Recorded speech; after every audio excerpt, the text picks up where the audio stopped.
Bon petit loup, de retour sur le lavage. Alors, on avait vu la partie Sumbler humide, on avait vu le bac à ultrasons, et on devait passer sur le Sumbler sec.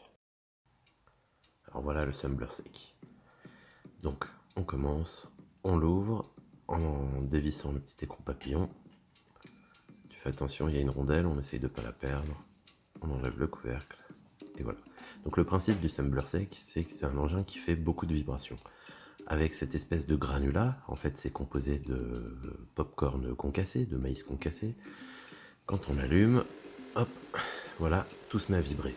Donc le nettoyage en fait se fait par le principe, sur le principe encore une fois d'une action mécanique, du frottement du granulat sur l'étui.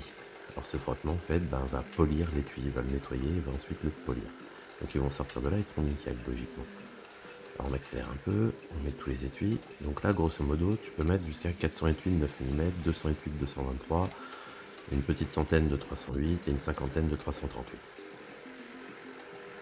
Pour démarrer le Sumbler, tu trouveras l'interrupteur sur le côté gauche de l'atelier. Alors cet interrupteur est programmé pour fonctionner pendant 6 heures. Donc en fait, une fois que tu l'as allumé, la machine va tourner pendant 6 heures et elle va s'arrêter toute seule. Bien sûr, t'as qu'à couper l'interrupteur pour l'arrêter si tu veux l'arrêter avant. Alors comme ça casse un peu la tête quand même ce bruit sans arrêt, même si on est dans l'atelier, et bien j'ai fait un carton en fait que j'ai un petit peu cloisonné à l'intérieur de manière à couper un peu le son. Donc n'hésite pas à le mettre dessus, tu vas voir, c'est assez efficace.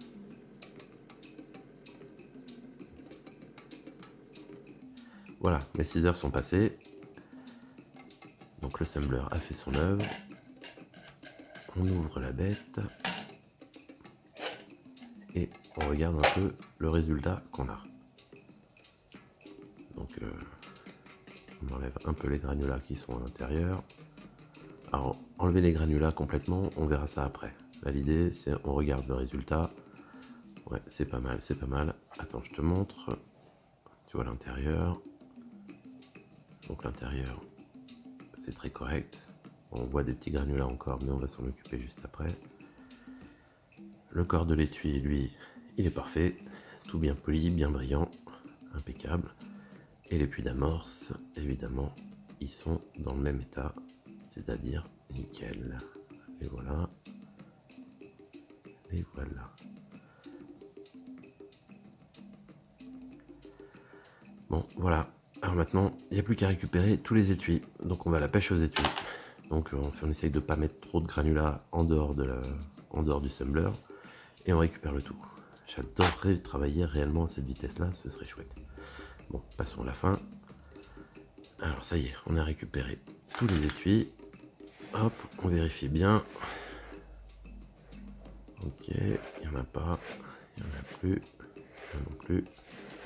Bon, je pense que j'ai tout récupéré, c'est parfait. Alors, hop, et regarde Lilo, forcément on en fait un peu tomber sur la table. Alors n'hésite pas, si tu veux bien, à les remettre dans le bac. Voilà. Bon, maintenant on va regarder ça de plus près.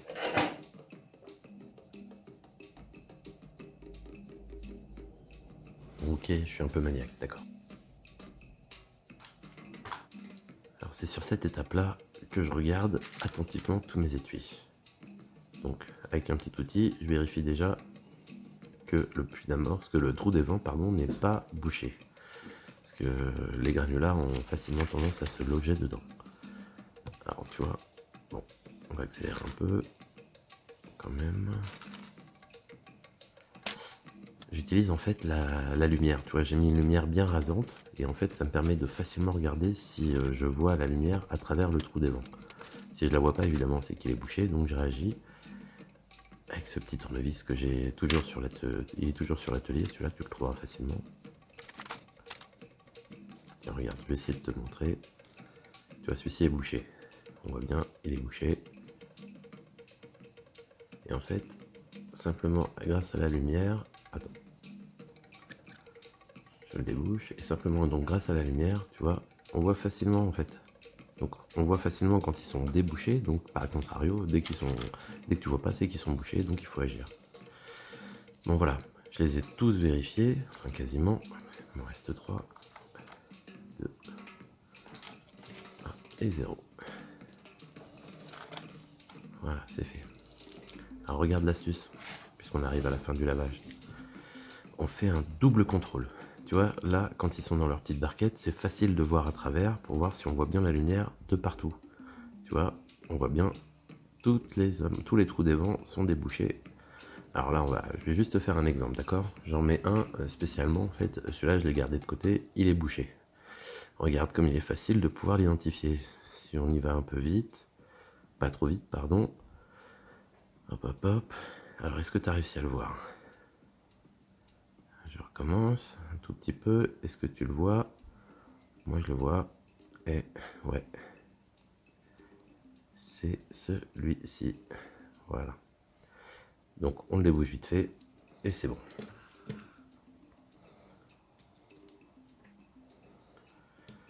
Et Loulou, à la fin, tout ce qui reste dans la petite barquette là, t'hésites pas surtout. Tu le remets dans le bocal, dans le tumbler, et tu fermes bien le tumbler. Merci beaucoup.